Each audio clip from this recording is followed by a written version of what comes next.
In the Bhagavat Gita, Lord Sri Krishna says to Arjuna, "Never was there a time when you, I, or all these kings did not exist. Just as we exist in the present, so have we existed in the past and shall continue to exist in the future. As the living being passes through the bodily changes of childhood, youth, and old age, it similarly attains another body at death. The wise are not deluded by this. O son of Kunti, the engagement of the senses with their objects produces the sensations of cold, heat, pleasure, and pain. But these effects are temporary. They come and go. Therefore, O Bharat, you must endure them. O noblest of men, the wise man who is equipoised in pleasure and pain and undisturbed by sense experiences is alone qualified for immortality. Know that the soul by which the entire body is pervaded is indestructible. No one can destroy the imperishable soul. The soul is said to be eternal, indestructible, and immeasurable. Only these physical bodies are subject to destruction. Therefore, fight, O Bharat. Those who think the living being slays and those who think it is slain are ignorant of the true nature of the soul, for the soul neither slays nor is slain. The soul is neither born nor dies. It has neither been nor will it be created, because it is unborn and eternal. It is ever youthful yet ancient. It is not destroyed when the body is destroyed. Knowing the soul to be indestructible, eternal, birthless, and immutable, how can a person kill or cause anyone to be killed? As a person adopts new garments, discarding those that are old and worn, similarly the soul continues to adopt new bodies, leaving those that are old and useless. Weapons cannot pierce the soul, and fire cannot burn it. Water cannot wet it, and air cannot dry it. It is said the soul is indivisible and cannot be burned, moistened, or dried. It is eternal. It reaches all planes, yet remains still, immovable, and ever present. It is imperceptible, inconceivable, and untransformable. Therefore, knowing the nature of the soul as such, there is no reason to lament for it.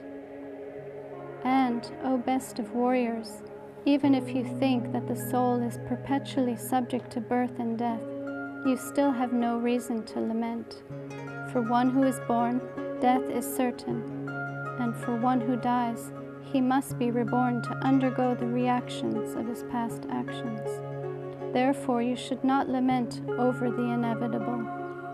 O Bharat, when all living beings are unmanifest before birth, manifest between birth and death, and again unmanifest at death, why lament for them? Some see the soul as astonishing, some describe it as astonishing, some hear of it as astonishing, while others, though hearing about it, know nothing of it.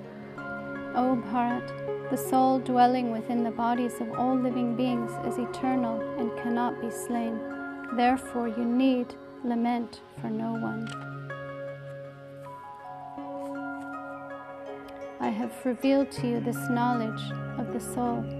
Now hear from me how to act in this knowledge, Bhakti Yoga, through which you will be able to free yourself from the bondage of action. On this path there can be no loss and no harm. The slightest practice of such a spiritual ideal saves one from the greatest fear. Sridhar Maharaj explains in his commentary that the greatest fear is generally considered to be repeated birth and death in this material world, in this plane of action and reaction, or exploitation, which is known as bhakti in Sanskrit. But also this fear refers to mukti, which is impersonal liberation, or samadhi, renunciation alone, which is comparable to going on strike or committing suicide as an escape mechanism. So bhukti and mukti are both abnormal and fearsome.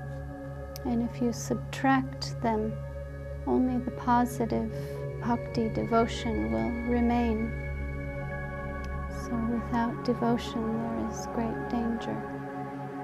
Lord Krishna reveals how to practice bhakti yoga in the Bhagavad Gita as the positive solution. It's revealed truth, it's divine knowledge.